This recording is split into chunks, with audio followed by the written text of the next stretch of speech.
அண்ணன் மருது அழகராஜா அவர்களே இறுதியாக பதில் சொல்ல இருக்கிறேன். பிரச்சாரத்தில் பிரகாசிப்பது யார் என்று கேட்கிறார்கள். தேய்தல் வளர்தல் திங்களுக்கு உண்டு, சந்திரன் தேயும் வளரும். மறைந்து தோன்வது நட்சத்திரங்களுக்கு உண்டு, ஆனால் என்றைக்கும் மாறாமல் உதித்து கொண்டே இருப்பது உதயசூரியன் மட்டும்தான். அது மட்டும்தான் எப்பொழுதும் பிரச்சாரத்தில் மட்டுமல்ல, களத்திலும் வரலாற்றிலும் என்றைக்கும் பிரகாசமாகவே இருக்கும். தமிழக அரசை பொறுத்தவரை இது மாமியார் மெச்சிய மருமகள் அரசாங்கம். சொல்வதற்கு காரணம் மத்தியில் இருப்பது மாமியார் அரசு. எதை கேட்டாலும் தரமாட்டார்கள். நிதி கேட்டால் இல்லை, நீதி கேட்டாலும் இல்லை.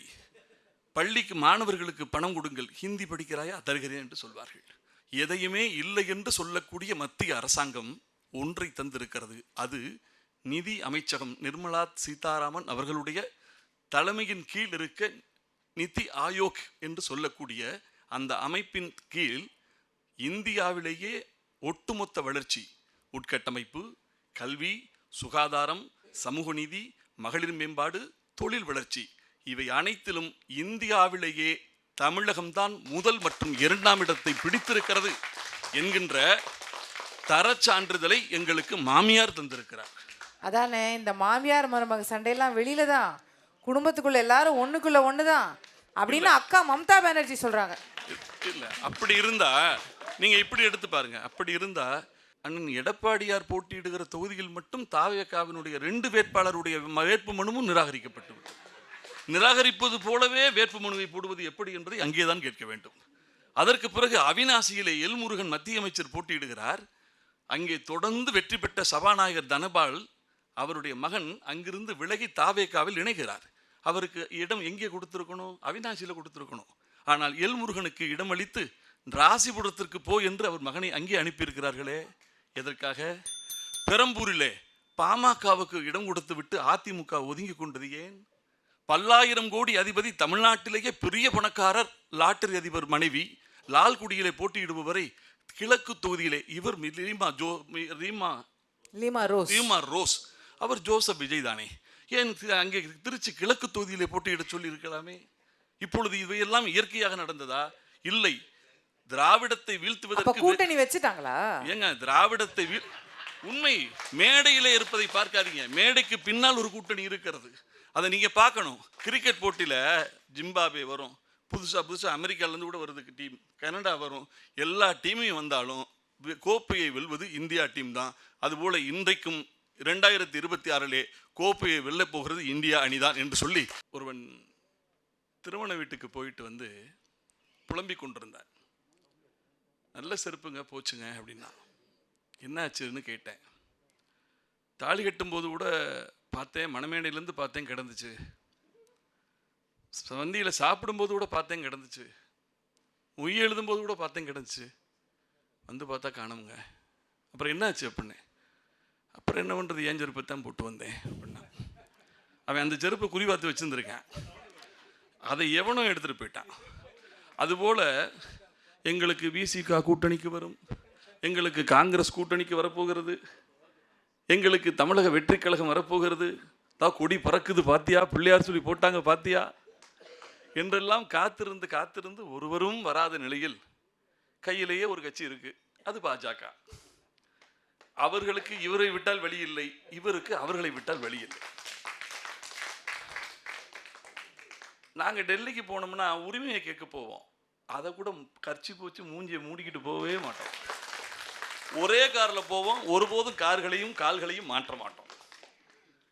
உரிமைக்கு ஒன்றும் வேண்டாம். ஒருத்தன் பரீட்சையில் காப்பி அடித்ததை வாத்தியார் கண்டுபிடிச்சிட்டார். நீ முன்னாடி இருக்க பயலை பார்த்து தாண்டா காப்பி அடிச்சிருக்கேன்னு சொன்ன உடனே இவன் எனக்கு ஒரே ஆச்சரியம். சார் எப்படி சார் கண்டுபிடிச்சேன்னு கேட்டான். அவன் சொன்னான், இல்லை அவர் வாத்தியார் சொன்னார், அவன் ஒரு கேள்விக்கு எனக்கு தெரியாதுன்னு எழுதியிருக்கான். ராஸ்கல், நீ எனக்கும் தெரியாதுன்னு எழுதியிருக்க, நீ அவனை பார்த்தாட்டா காப்பி அடிச்சிருக்க. அதுபோல அதிமுகவினுடைய தேர்தல் அறிக்கையில் உரிமைக்கு குரல் கொடுப்போம், உறவுக்கு கை கொடுப்போம் என்பது கலைஞர் எழுதிய வசனம் என்று தெரியாமலே அடிச்சிட்டு இருக்கிறார்கள். பரிதாபங்க. அண்ணா திராவிட முன்னேற்ற கழகத்தின் நிலையை நினைத்து நான் வருத்தப்படுகிறேன்.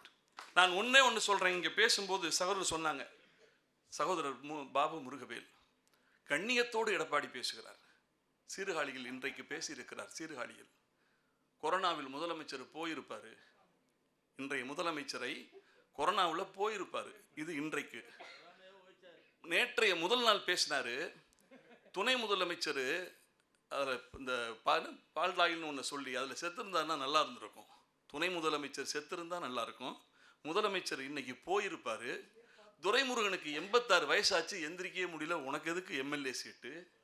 இந்த பாரு, என் கையை பாரு ஆடுதா, என் கையை பாரு ஆடுதா. இப்படி ஒரு முதலமைச்சர் பொப்புலிஸ்டி நாயுடு, பக்தவச்சலம், பேரறிஞர் அண்ணா, பெருந்தலைவர் காமராஜர், மூதறிஞர் ராஜாஜி, புரட்சித் தலைவர் எம்ஜிஆர், பிஎன் ஜானகி, புரட்சித் தலைவி அம்மா, இத்தனை முதலமைச்சர் இருந்தாங்களே, எதிரே நிற்க ஒரு முதலமைச்சரை செத்து போகணும்னு வேற பேசியிருப்பாங்களா? ஒரு துணை முதலமைச்சர் அப்படி பேசியிருப்பாங்களா? இதுதான் தேர்ந்தெடுக்கப்பட்ட முதலமைச்சருக்கும் ஊர்ந்து எடுக்கப்பட்ட முதலமைச்சருக்கும் உள்ள வித்தியாசம். புரியுதாங்களுக்கு? கண்ணியமா, கண்ணியத்தோடு எடப்பாடி பேசிட்டு இருக்காரா? இதுதான் கண்ணியமா? கரூர்ல கூட ஒரு சம்பவம் நடந்தது.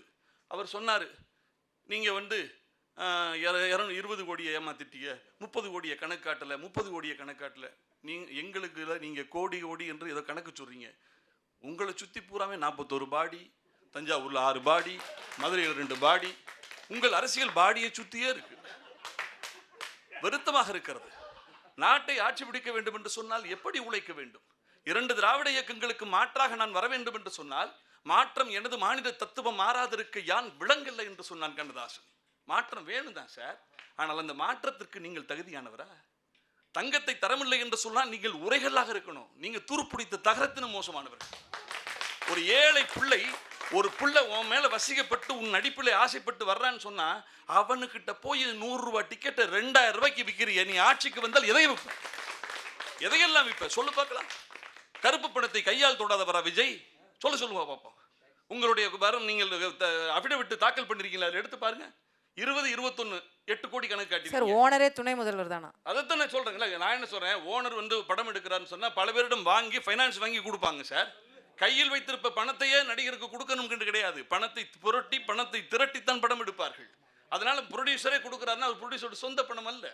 நான் என்ன கேட்கிறேன் என்று சொன்னால், நீங்கள் கருப்பு பணத்தை கையால் தொடாதவரும் இல்லை, கள்ள டிக்கெட் விற்காதவரும் இல்லை. போதை போதை என்று பேசக்கூடிய என் சகோதரரே, லாட்டரி போதை இல்லையா? நான் கேட்கிற மட்டும் சொல்லுங்க. போதை போதை என்று நீங்கள் பேசினீர்களே, லாட்டரி என்பது போதை இல்லையா? அந்த லாட்டரியை விற்பவர்களுடைய நீங்க சீட்டு கொடுக்குறீங்க.